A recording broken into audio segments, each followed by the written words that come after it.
chosen trigger. He tried to steal my invention, so I sold it for $10 million and gave him nothing. 1. Setup. I was a hopeful, hard-working man who believed in the quiet power of a good plan. I slept little, waking before the sun, and I kept a tiny room free of noise, except the soft hiss of the incubator in the corner, where a new device grew from sketches and stubborn faith. I believed in small victories, in steady hands and honest work. And I built my life around bonds that mattered more than money. A business partner who stood by me through every failed prototype. A wife who fed me pride with every glance of belief. A mentor who spoke hard truth with a calm voice. And a brother who kept watch over the doors and the margins, never letting the room forget the risk. We shared meals and promises, and I believed the promises mattered more than the money. And maybe they did then. I learned to read people the way I read schematics. And I trusted the ones who mattered would keep the faith, would not cut me loose when the weight pressed in. The bond with my partner grew quiet and powerful. The one with my wife grew deeper and more delicate. The mentor offered his disciplines with quiet mercy. And my brother stood guard at the door of every risk we took. I believed we could build something that would outlast us all, that would give more than it took. And in those early days, I learned to listen twice before I spoke, and to believe in the simplest plan. Do the work, tell the truth, be patient, show up. The world felt small and safe in those hours, even as the city hummed beyond the glass, and I wore that glow like armor.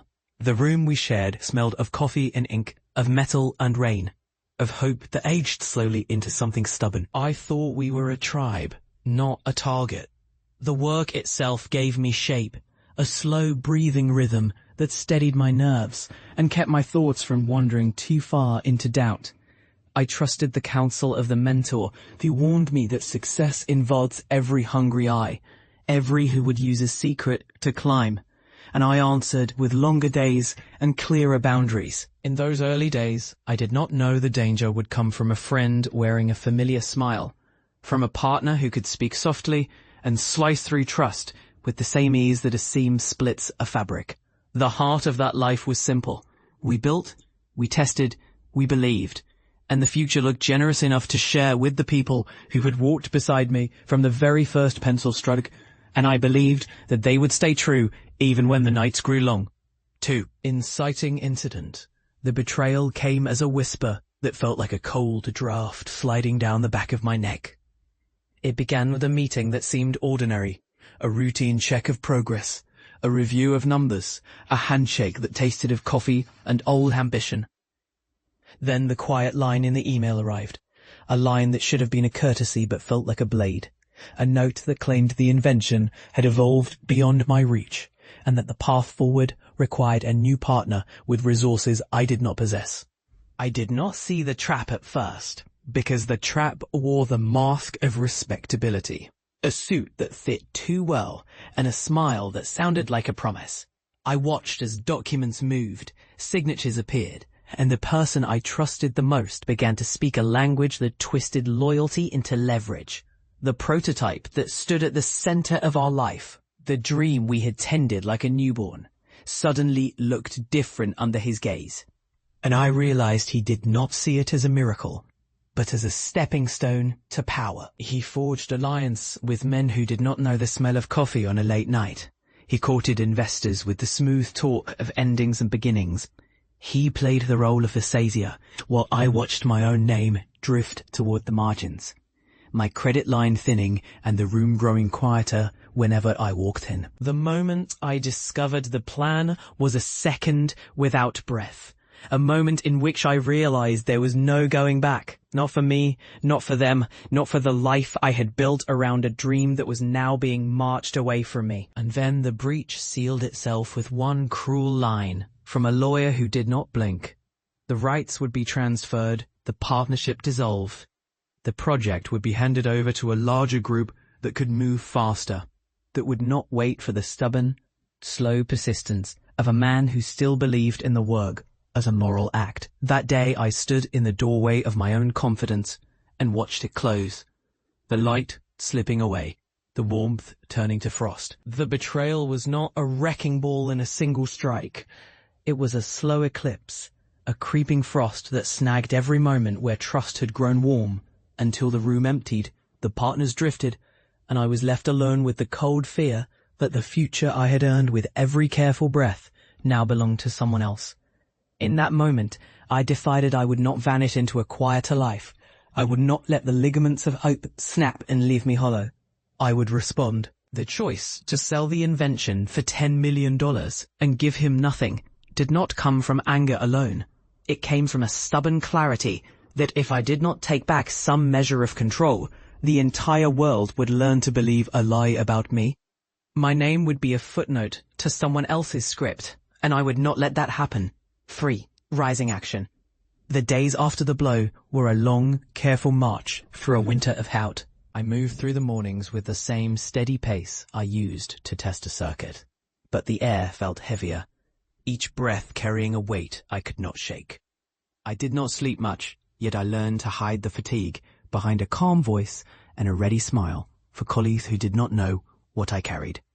I began to do the work again, not in the old lab, but in a new, quieter place where I could listen without distraction. I studied the market not for revenge, but for understanding.